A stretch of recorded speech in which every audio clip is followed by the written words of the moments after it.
Vamos fazer a leitura do texto. A partir do versículo 1. Lembrou-se Deus de Noé e de todos os animais selváticos e de todos os animais domésticos que com ele estavam na arca. Deus fez soprar um vento sobre a terra e baixaram as águas. Fecharam-se as fontes do abismo e também as comportas dos céus, e a copiosa chuva dos céus se deteve. As águas iam se escoando continuamente de sobre a terra e minguaram ao cabo de 150 dias. No dia 17 do 7º mês, a arca repousou sobre as montanhas de Ararat. E as águas foram minguando até ao 10º mês, em cujo primeiro dia apareceram os cismos dos montes. Ao cabo de 40 dias, abriu Noé a janela que fizera na arca e soltou um corvo, o qual, tendo saído, ia e voltava até que se secaram as águas de sobre a terra. Depois soltou uma pomba para ver se as águas teriam já minguado da superfície da terra. Mas a pomba, não achando onde pousar o pé, tornou a ele para a arca, porque as águas cobriam ainda a terra. Noé, estendendo a mão, tomou-a e a recolheu consigo na arca. Esperou ainda outros 7 dias e de novo soltou a pomba fora da arca. À tarde ela voltou a ele, trazia no bico uma folha nova de oliveira. Assim entendeu Noé que as águas tinham minguado de sobre a terra. Então esperou ainda mais 7 dias e soltou a pomba. Ela, porém, já não tornou a ele. Sucedeu que no primeiro dia do primeiro mês, do ano 601, as águas se secaram de sobre a terra. Então Noé removeu a cobertura da arca e olhou, e eis que o solo estava enxuto. E aos 27 dias do 2º mês a terra estava seca. Então disse Deus a Noé: sai da arca e contigo tua mulher e teus filhos e as mulheres de teus filhos, os animais que estão contigo de toda a carne, tanto aves como gado e todo réptil que rasteja sobre a terra, faze sair a todos para que povoem a terra, sejam fecundos e nela se multipliquem. Saiu, pois, Noé com seus filhos, sua mulher e as mulheres de seus filhos. E também saíram da arca todos os animais, todos os répteis, todas as aves e tudo o que se movia sobre a terra segundo as suas famílias. Levantou Noé um altar ao Senhor e, tomando de animais limpos e de aves limpas, ofereceu holocaustos sobre o altar. E o Senhor aspirou o suave cheiro e disse consigo mesmo: não tornarei a amaldiçoar a terra por causa do homem, porque é mau o desígnio íntimo do homem desde a sua mocidade, nem tornarei a ferir todo vivente como fiz. Enquanto durar a terra, não deixará de haver sementeira e ceifa, frio e calor, verão e inverno, dia e noite. Oremos mais uma vez. Senhor, nos dê a tua graça de contemplarmos a tua palavra mais uma vez, desvenda os nossos olhos para entendermos as maravilhas da tua palavra, da tua lei. Assim oramos, em nome de Jesus. Amém. Semana passada, nós tivemos a primeira parte desse sermão que se conclui hoje. A primeira parte, como a gente havia dito, representa, pelo menos do ponto de vista de uma espécie de cinematografia, não é, da passagem bíblica, um movimento, diríamos, em preto e branco. Se pudéssemos representar o sermão da semana passada, referente ao texto que analisamos na semana passada, que é exatamente o momento em que eles entram na arca, Deus fecha a arca e o dilúvio cai sobre a terra, devastando tudo à sua volta, devastando homens, mulheres, devastando animais, devastando tudo que vem pela frente, destruindo tudo, e a arca, por sua vez, flutuando por sobre a face das águas. Deveríamos enxergar toda essa cena em preto e branco. E deveríamos enxergar essa cena em preto e branco até o momento da virada, que é justamente o primeiro versículo do capítulo 8, que é o centro de todo esse texto que vai do capítulo 6 ao capítulo 8. Quando a gente estuda o capítulo 6 ao 8 de Gênesis, a primeira coisa que a gente descobre é que a gente está lidando com um todo. Mas um todo que foi estruturado de uma maneira em que as partes elas estão se relacionando, elas têm uma relação, elas possuem uma relação. De uma tal maneira em que existe um centro para o qual tudo que está sendo tratado, tudo que está sendo elaborado, tudo que está sendo dito, converge.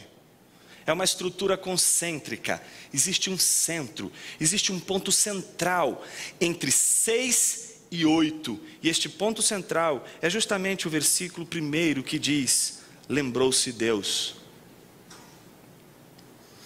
O que os capítulos de 6 a 8 quer nos ensinar é de que a graça de Deus está pautada na memória de Deus, na lembrança de Deus, no fato de Deus se lembrar. E isso se constrói de uma maneira muito interessante, porque daqui para frente, desse versículo em diante, que começa dizendo: e Deus se lembrou de Noé, a gente já deveria, nessa perspectiva, não mais enxergar o cenário em preto e branco, já deveríamos enxergar esse cenário colorido. Por quê? A partir de agora, todos os movimentos que acontecerão, serão movimentos que, ao invés de serem movimentos soturnos, serem movimentos de destruição, movimentos de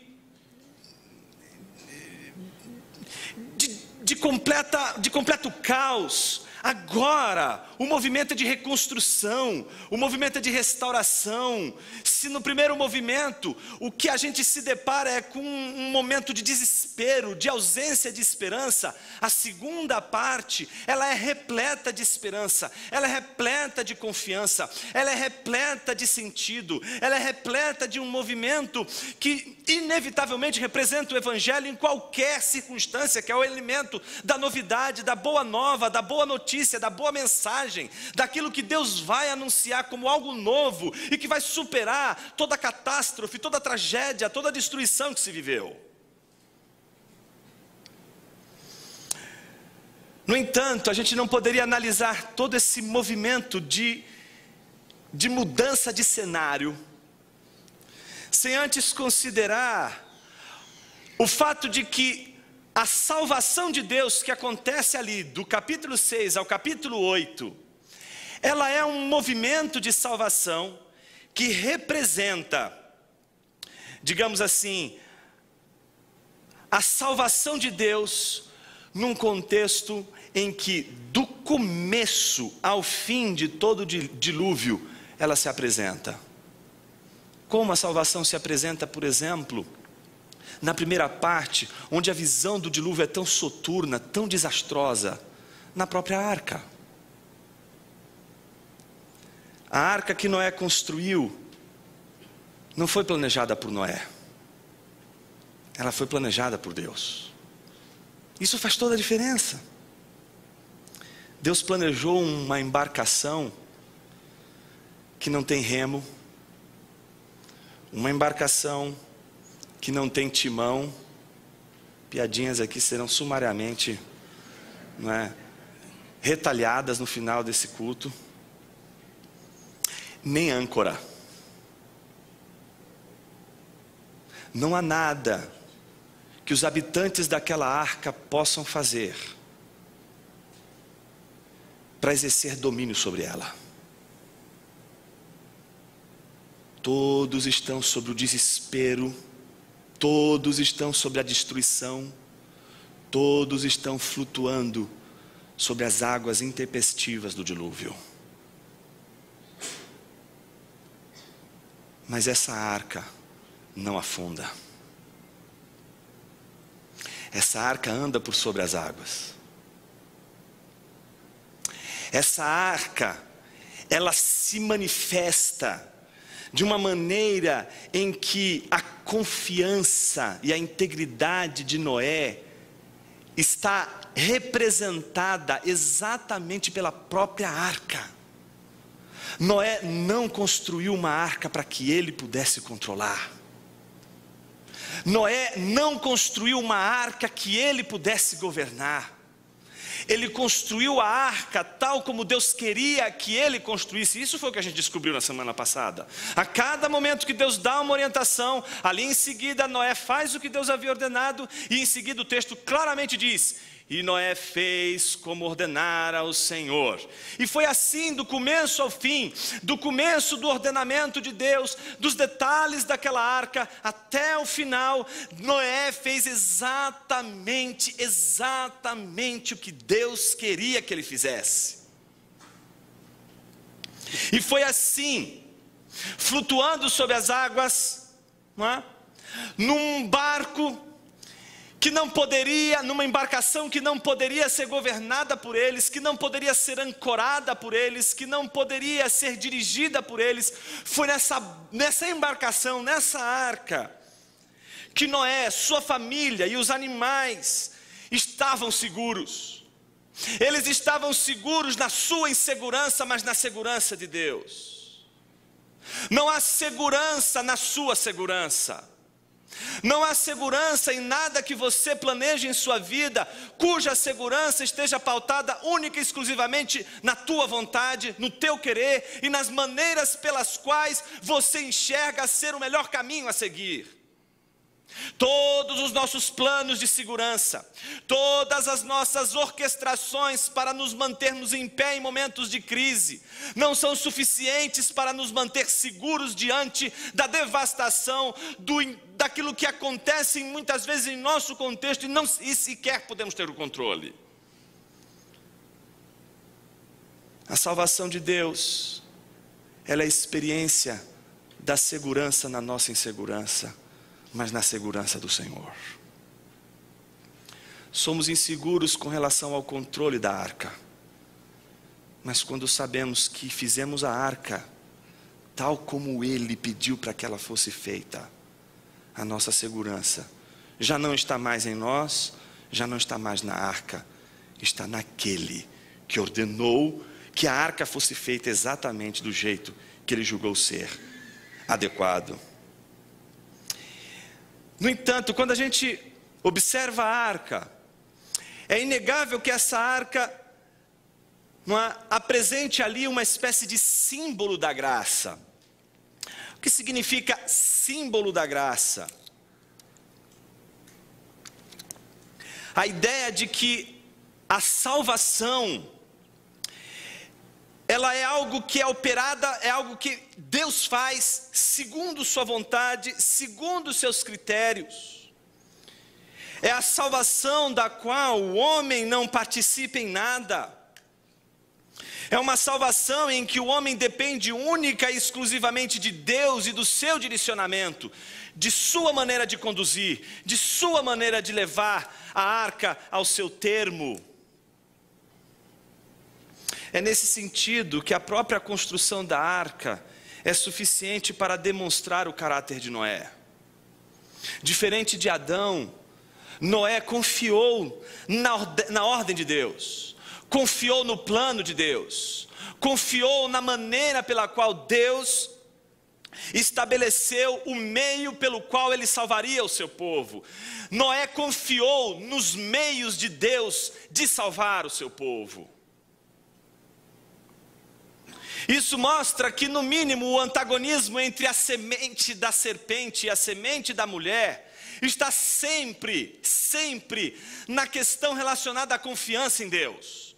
Se somos capazes de confiar em Deus o suficiente a entrarmos na arca que foi planejada por Ele e que não foi planejada por nós. É sobre isso que esse sermão de hoje quer tratar. Sobre a nossa mania de querer a salvação do nosso jeito e não do jeito de Deus. Todos desejamos a salvação, mas do nosso jeito. Queremos ser salvos, mas do nosso jeito. Queremos ser restaurados, mas do nosso jeito. Queremos a paz, mas como a gente imagina. Criamos expectativas, criamos imagens, nos tornamos devotos dessas imagens, dessas expectativas de salvação. e queremos ser salvos desta maneira, porque julgamos que esta maneira que imaginamos ser salvos é a maneira mais adequada, nós vamos falar sobre a velha mania de querer salvação sim, mas do nosso jeito. Eu queria propor, antes de a gente avaliar cada parte desse texto, uma belíssima imagem que C.S. Lewis nos oferece num livro, não é? Você não pode passar, obviamente, dessa vida para outra sem ler, que contém várias histórias, não é, de Nárnia, e uma delas que é a que eu julgo ser uma das mais interessantes, que é a Viagem do Peregrino da Alvorada. Não é? Quem não gosta de ler pode assistir um filme, já tem um filme. É uma pena mesmo, que no filme você não encontra essa imagem, por isso eu vou dar para você o que o filme não vai te dar. Não é? Lewis, ele destaca nesse episódio do peregrino da Viagem do Peregrino da Alvorada a figura de um enfant terrible, um menino terrível. O nome dele é Eustáquio, não é? Em nada se distinguiria de um corintiano, em nada, absolutamente esquisito, não é? Mas ao mesmo tempo é aquele sujeito que, quando você vai percebendo a cada momento em que ele vai sendo descrito, ele vai sendo trabalhado, você vai ficando com raiva dele, não é? Você quer entrar na história, não é? Para enforcar o Eustáquio, porque ele é a imagem do ser egocentrado, ele é a imagem do ser que vive em si mesmo, em si mesmado. E o que você quer fazer? Você quer pegar o Eustáquio pelo pescoço. Sabe por quê? Porque é você o Eustáquio. O Eustáquio fala de mim, fala de você. Odiamos no Eustáquio o que nós vemos em nós mesmos. E a cena mais incrível, julgo eu ser a mais incrível, obviamente, é a cena batismal de Eustáquio. O Eustáquio, não é? Por conta de sua ganância, de seu egoísmo, se torna um dragão, não é? Mas ele não é um dragão, ele é um menino. E ele percebe que ser um dragão é terrível. Ele jamais vai se acostumar a ser um dragão, porque ele não é um dragão. Mas ao mesmo tempo, uma vez que ele se vê enredado por esse encantamento que o torna um dragão, ele não consegue encontrar um meio para se livrar disso, se livrar dessa maldição. Eu quero voltar a ser quem eu era, eu não quero mais ser esse dragão. E aí a cena batismal corre dessa maneira. Com vocês, Eustáquio. Não vou contar como virei um dragão, mas vou lhe dizer como deixei de ser dragão. O leão me disse para tirar a roupa primeiro. E a responder que não tinha roupa, quando me lembrei que os dragões são de certo modo parecido com as serpentes, e estas largam a pele. Sem dúvida alguma é o que ele quer, pensei. Assim, comecei a esfregar-me e as escamas começaram a cair de todos os lados. Raspei ainda mais fundo e, em vez de caírem as escamas, começou a cair a pele toda, inteirinha, como depois de uma doença ou como a casca de uma banana. Num minuto ou dois, fiquei sem pele alguma. Estava lá no chão, meio repugnante. Era uma sensação maravilhosa. Comecei a descer a fonte para o banho. Quando ia enfiando os pés na água, vi que estavam rugosos e cheios de escama como antes. Está bem, pensei, estou vendo que tenho outra camada debaixo da primeira, e também tenho que tirá-la. Esfreguei-me de novo no chão, e mais uma vez a pele descolou e saiu. Deixei-a então ao lado da outra, e desci de novo para o banho. E aí aconteceu exatamente a mesma coisa. Pensava, Deus do céu, quantas peles terei de despir? Como estava louco para molhar a pata, esfreguei-me pela terceira vez e tirei uma terceira pele. Mas ao olhar-me na água, vi que estava na mesma. Então, o leão disse, mas eu não sei se falou, eu tiro a sua pele. Tinha muito medo daquelas garras, mas ao mesmo tempo, eu estava louco para me ver livre daquilo. Por isso me deitei de costas e deixei que ele tirasse a minha pele.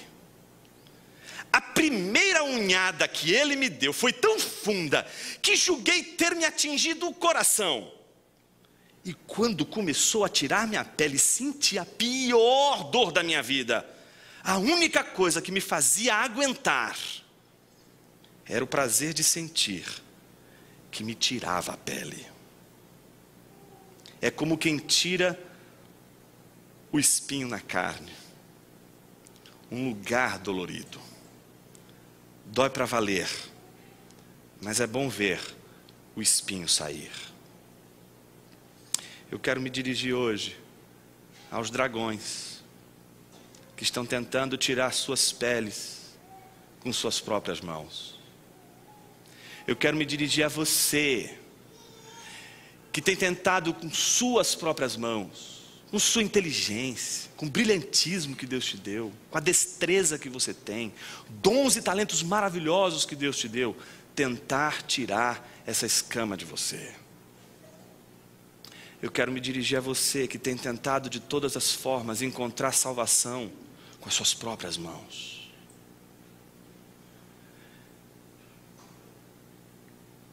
A mensagem de hoje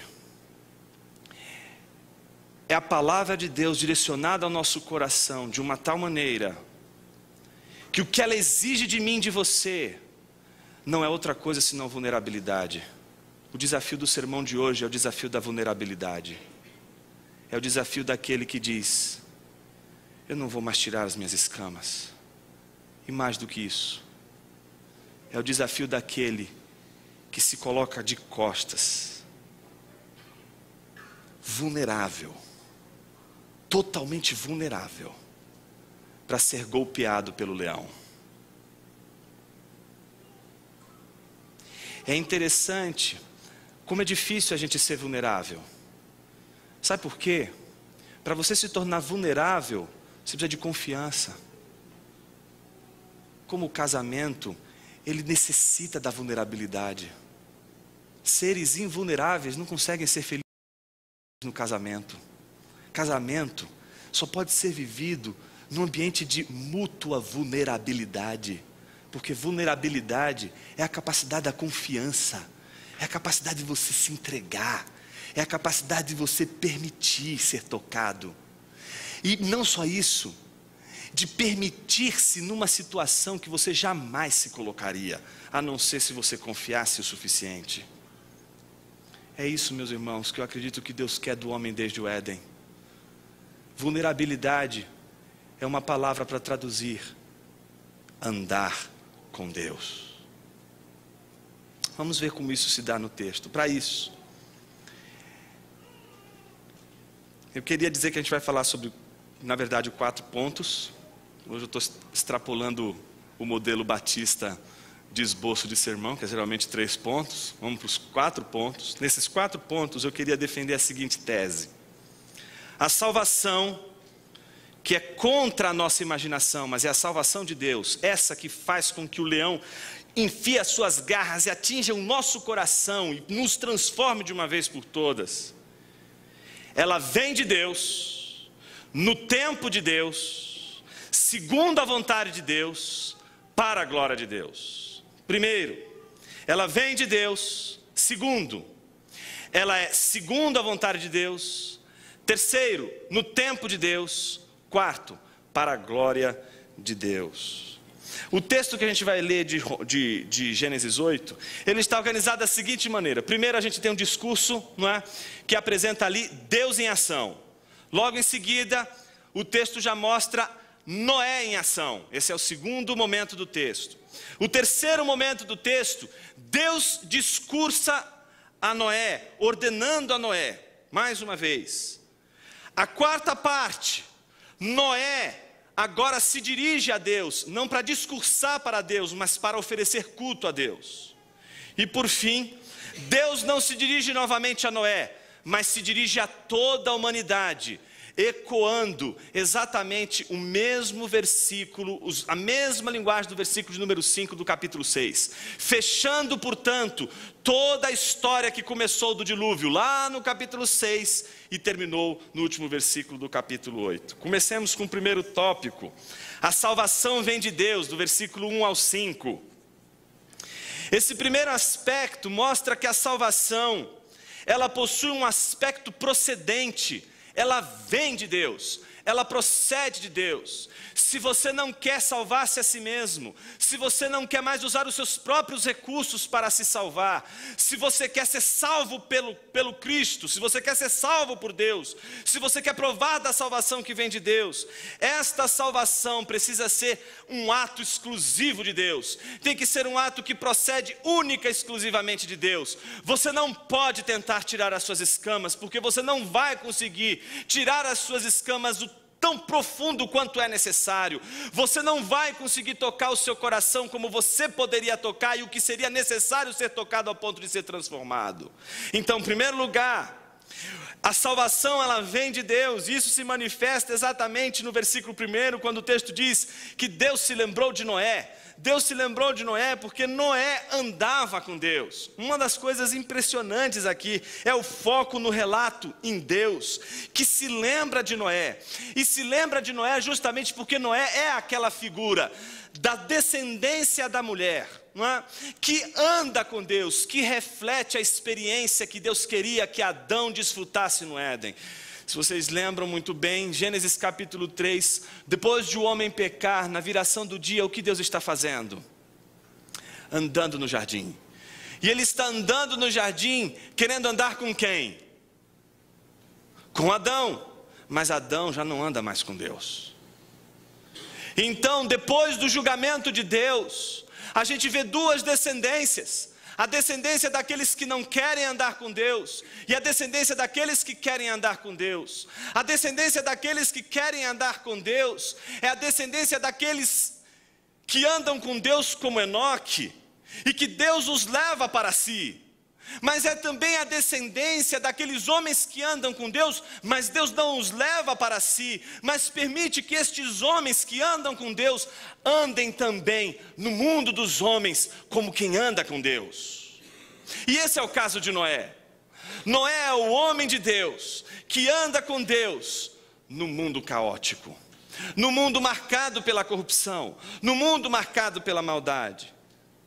Então, no momento de toda a destruição, no momento em que o dilúvio havia destruído e devastado toda a criação, a Bíblia diz que Deus se lembrou de Noé.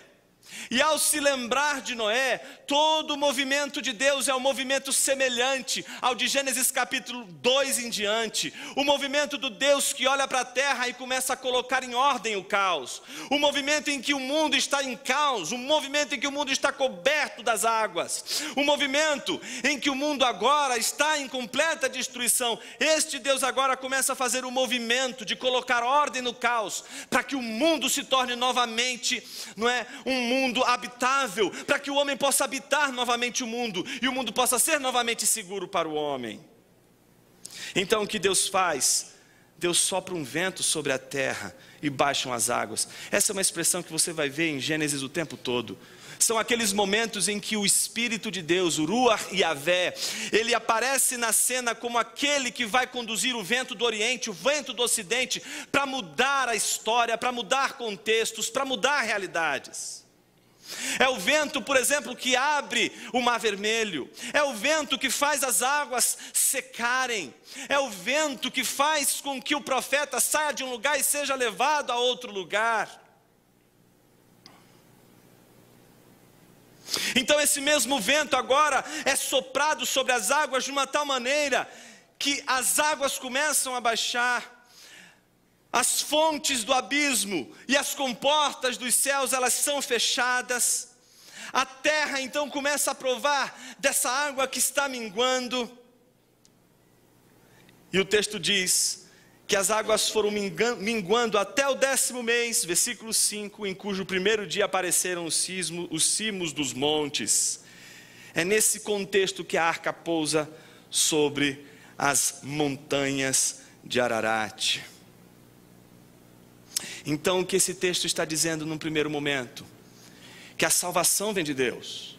Em nenhum momento Noé está sendo o foco dessa narrativa. O foco dessa narrativa é justamente aquele que está por detrás de toda a história, aquele que é o centro da história, que não é o dilúvio, que não é Noé, mas que é o próprio Deus. A salvação vem dele, a salvação vem de Deus. Noé obedece sim, mas ele obedece a Deus, não porque ele quer na sua obediência conseguir algo de Deus, ele obedece a Deus, porque a sua vida, o seu contexto todo, é um contexto de alguém que mesmo diante da corrupção, anda com Deus, serve a Deus por amor, obedece a Deus por amor, não obedece a Deus para ser salvo, mas é salvo para obedecer. Segundo aspecto, do versículo 6 ao 14. Se o primeiro aspecto é o aspecto da procedência, o segundo é o aspecto cronológico da salvação. Você parou para perceber que logo após os versículos 6 ao versículo 14, uma das coisas que mais devem chamar a nossa atenção é a mudança do foco. Já não é mais Deus, mas o foco agora está no Noé. É Noé agora o foco dessa narrativa. O texto diz: ao cabo de 40 dias, abriu Noé a janela que fizera na arca e soltou um corvo. A história, portanto, agora volta os seus olhos, o relato volta agora os seus olhos a Noé. E é interessante como o texto vai mostrando uma espécie de cadência, em que a cada momento em que ele lança as aves, em que ele envia as aves, cada momento em que a ave vai e volta, ela traz uma nova notícia, ela traz uma nova perspectiva e ao mesmo tempo se demanda mais um tanto de tempo que ele precisa esperar. Por exemplo, só para você ter uma noção, quando você lê os versículos 10, por exemplo, esperou ainda outros 7 dias, não é isso? Versículo 12, então esperou ainda mais 7 dias, não é? E aí a gente vê versículo 14, e aos 27 dias do segundo mês a terra estava seca, ou seja, Noé teve que esperar. Eu acho que uma coisa que é pouco dita na relação de salvação de Deus é a dimensão do tempo. A gente quer que as coisas aconteçam, elas aconteçam de uma hora instantânea. Mas me parece que a maneira de Deus agir é uma maneira também de tratar, de trabalhar a nossa expectativa com relação ao tempo. Imagine você que eles precisam esperar, mas o quanto eles têm que esperar ali dentro? Noé parece ter referências, tanto é que ele manda as aves. E é interessante que no caso da pomba é sintomático, é emblemático. A primeira vez que ele manda é para que ela observe, não é? A segunda vez que ele manda, não é? Depois de 7 dias, não é? Ela volta, mas ela volta, não é? O animal mudo com a mensagem, não é? Volta lá com o galinho ali de oliveira. O que ela está dizendo para ele ali? Olha, não só a terra está seca, não é? Mas agora está tendo vida, está tendo vida agora. Tem coisas acontecendo aqui. Então tem algo acontecendo aqui fora da arca. Então aguarda, espera. E aí ele envia pela terceira vez, e quando ele solta a ave, ela já não volta mais. No entanto, você não vê Noé dizendo: gente, chegou a hora de sair da arca, vamos embora porque a pombinha não voltou, está tudo muito certo, vamos sair daqui. Não. Noé, ele sabe que quem fechou a arca é Deus, e quem tem que abrir a arca é Deus. Então o que ele precisa? Esperar. Como é difícil a gente esperar a mão salvadora de Deus. Como é difícil, porque a gente constrói salvações que sejam correspondentes com a nossa maneira, com os nossos métodos, que são sempre rápidos e instantâneos. Queremos salvação instantânea, rápida, né, de baixo custo, genérica, rápida, ligeira. A gente não quer demandar tempo, a gente tem problema com tempo. Vê como a gente lida com o tempo hoje. Veja como a gente lida com a tecnologia hoje. Veja como a gente fica impaciente, por exemplo, quando a gente põe o celular para carregar. Não é? tem que carregar, mas a gente não quer ter tempo, não quer esperar, carrega logo. Faz até oração para o celular carregar logo. Nessa hora o sujeito tem até fé. Por quê? Porque a gente trata o tempo de uma maneira extremamente negativa. Tudo que demanda tempo, a gente acha que é ruim. Mas as coisas mais significativas dessa vida, elas vêm com o tempo. As pessoas, elas querem mudanças rápidas. Elas querem mudar de vida rápido. Mas isso vai levar tempo. Se você está lutando contra qualquer imoralidade em sua vida, e você quer ser curado disso, isso não vai acontecer da noite para o dia, meu irmão. Não vai acontecer da noite para o dia, minha irmã. Isso vai levar tempo. Mas a gente quer um milagre do tipo, alguém faz alguma coisa e na hora seguida a gente é transformado. Caráter não se transforma da noite para o dia. Integridade não se adquire da noite para o dia. É o trabalho do tempo. É preciso se submeter ao tempo. Porque hoje os casamentos estão acabando tão rápido? Porque temos um problema com o tempo. Temos um problema com o tempo. Segundo, melhor dizendo, terceiro. O terceiro aspecto da salvação é o de que não só ele demanda tempo, do versículo 15 ao 19, ele também representa um aspecto ético da salvação. Ele diz que é a salvação que vem segundo a vontade de Deus. Versículo 15, então disse Deus a Noé. Então novamente o relato volta para Deus, e Deus dizendo a Noé, sai da arca. Ou seja, agora Deus está dizendo a Noé para sair da arca. Então ele diz, e contigo tua mulher e teus filhos, e as mulheres de teus filhos. E aí vai dizer a Noé uma série de instruções. E no versículo 18 a gente descobre que Noé saiu. E portanto Noé é capaz de sair não só no tempo certo, mas ele sai no tempo que representa a vontade de Deus. Ele consegue sair no tempo que corresponde com a vontade de Deus. É interessante como essa parte do diálogo, não é, da relação entre Deus e Noé, ela é acompanhada de um movimento de obediência, de um movimento em que Noé, ele obedece a Deus, mas ele obedece a Deus em primeiro lugar porque ele gastou tempo, porque ele demandou tempo, porque ele esperou, mas também ele não esperou só o tempo passar, ele esperou o tempo que era necessário de acordo com a vontade de Deus. Então, o terceiro aspecto dessa salvação não poderia ser outro, senão o aspecto da vontade de Deus. O aspecto que Adão e Eva não conseguiram de forma alguma contemplar, porque eles estavam extremamente centrados em sua própria vontade, em seus próprios desígnios. Quarto e último, a salvação vem para a glória de Deus. E esse quarto e último aspecto é um aspecto litúrgico. O texto diz que, versículo 20, Noé levantou um altar ao Senhor e, tomando de animais limpos e de aves limpas, ofereceu holocaustos sobre o altar. É interessante como a primeira coisa que Noé faz quando ele sai da arca é oferecer culto a Deus.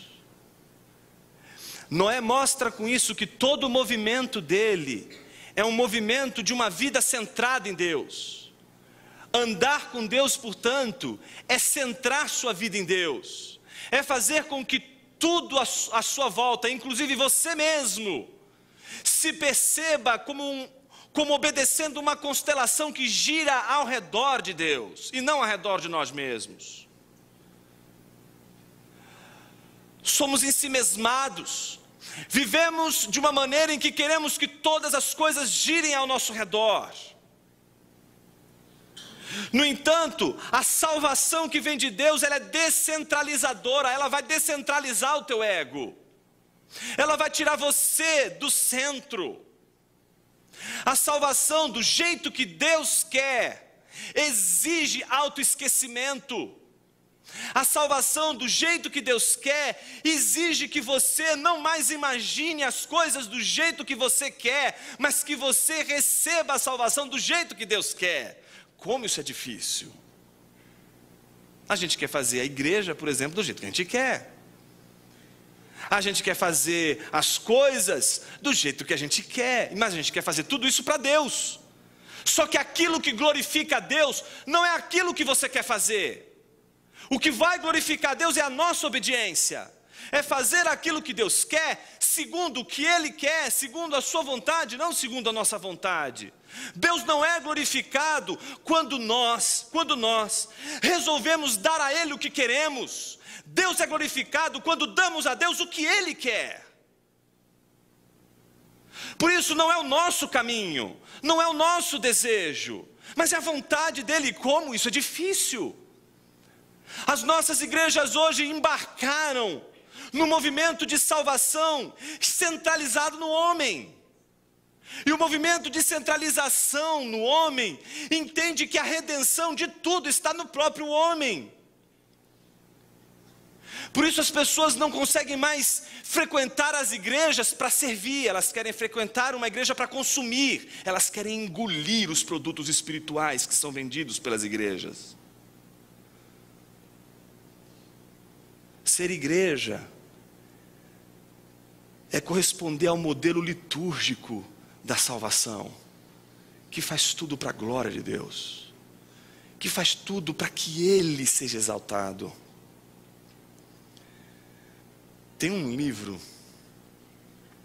do David Peterson que é fenomenal. Ele fala da adoração como o engajamento com Deus. E ele diz algo importantíssimo que eu queria ler para vocês antes da gente concluir. Ele diz o seguinte: a adoração ao Deus vivo e verdadeiro é essencialmente o engajamento com Ele, nos termos que Ele propõe e da maneira que apenas Ele torna possível. Ou seja, Deus não quer a minha adoração, a tua adoração como a gente quer. Ele quer o culto, Ele quer a adoração que lhe agrada. Não aquela adoração que a gente quer oferecer a Ele e que nos agrada. Esse movimento é descentralizador. Meus irmãos, é uma bênção a gente esquecer de nós mesmos. Tem uma imagem muito bonita, ao mesmo tempo esquisita, que o Tim Keller usa num livro chamado Ego Transformado, publicado em português, né? Ele diz o seguinte: o nosso ego deve ser como o dedão do pé, não é? Alguém fica o dia inteiro olhando para o dedão do pé, dizendo assim: ô dedão, você está precisando de alguma coisa? O que você precisa hoje? Olha, eu estou preocupado com você, viu? Você está precisando do quê? A gente não fica o dia inteiro olhando para o dedão e fazendo com que tudo gire ao redor do dedão. A gente sabe que o dedão é importante, mas a gente não fica centrado no dedão. Assim deveria ser o nosso ego, como o dedão do nosso pé.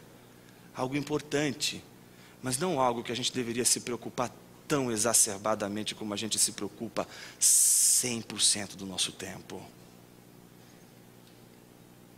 E isso faz com que a gente volte ao início de tudo, ao início do nosso sermão de hoje.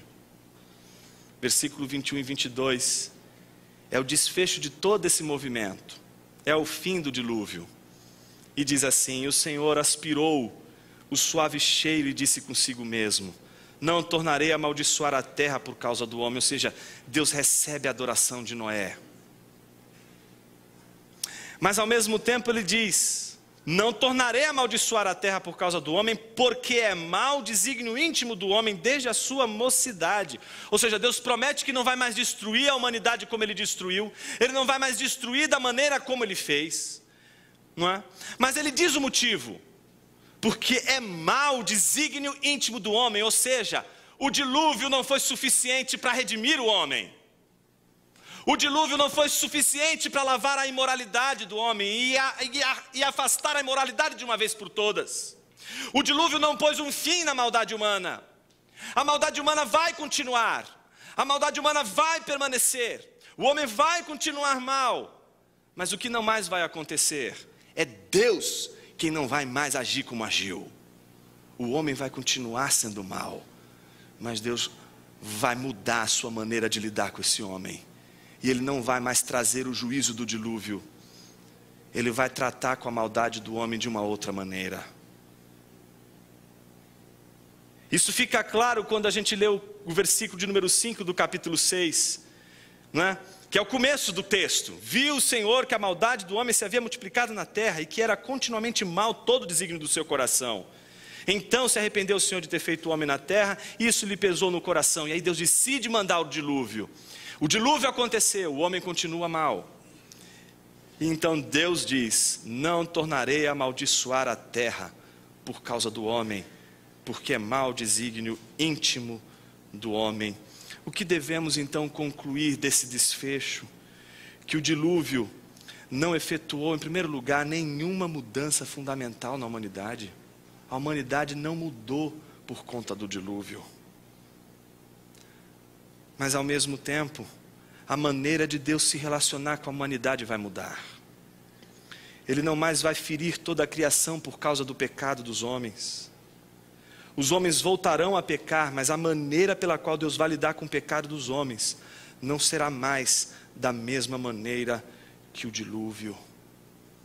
Como será que Deus vai tratar com o pecado? Como será que Deus vai tratar com a humanidade? Hoje é um dia importante. Hoje a gente tem a resposta para essa pergunta visivelmente na mesa do Senhor. A mesa do Senhor torna visível a maneira pela qual Deus tratou e vem tratando com a humanidade, centrando a sua salvação em Jesus Cristo. E quem é Jesus Cristo? Primeiro, a salvação que vem de Deus. Segundo, a salvação que vem de Deus, mas vem no tempo de Deus. Ele chega na plenitude dos tempos, não na hora em que os homens queriam, mas na hora em que Deus queria, quando tudo convergia para o seu surgimento. Terceiro, ele vem segundo a vontade de Deus, e ele não veio para glorificar a si mesmo, mas ele veio para glorificar o Pai. É este o Salvador, é esta a salvação que hoje a gente contempla aqui nessa mesa. É aqui que a gente celebra nessa mesa a mais importante obra de salvação de Deus. Uma salvação da qual não participamos, uma salvação da qual não podemos ter mérito algum, porque ela vem completamente de Deus, procede de Deus, vem no tempo de Deus, vem de acordo com a vontade de Deus, e é para a glória de Deus. É isso que Jesus realizou na cruz do Calvário, a salvação que vem dele, a salvação que vem no tempo de Deus, a salvação que é segundo a vontade de Deus e para a glória de Deus.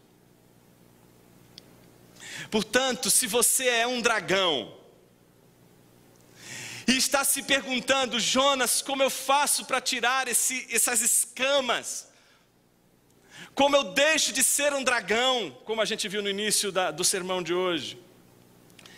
Talvez melhor maneira de a gente entender a capacidade divina de transformar a nossa vida seja exatamente a experiência de nos tornarmos vulneráveis a Jesus Cristo e a sua mensagem. Mas essa mensagem, que é a mensagem do Cordeiro de Deus, ela é ofensiva, ela vai ferir seu coração. No livro 10 das Confissões, Agostinho diz o seguinte: feriste-me o coração com tua palavra, desde então te amei. O amor do homem por Deus é fruto dessa ferida, que tem que nos ofender, até alcançar o coração, a raiz da maldade humana, e transformar esse coração, segundo a vontade de Deus, no tempo de Deus, para a glória de Deus. Jonas, eu quero ser uma pessoa melhor. Não vai adiantar você mudar os seus hábitos, não vai adiantar você ler livro de autoajuda, não vai adiantar você ir em algumas igrejas neopentecostais, né? Fazer uma campanha com 173 mil apóstolos, não é? Não vai adiantar você dar pirueta, fazer algum método. O que vai mudar a nossa vida é uma obra sobrenatural do Espírito Santo de Deus, que vem sobre nós e nos transforma de dentro para fora.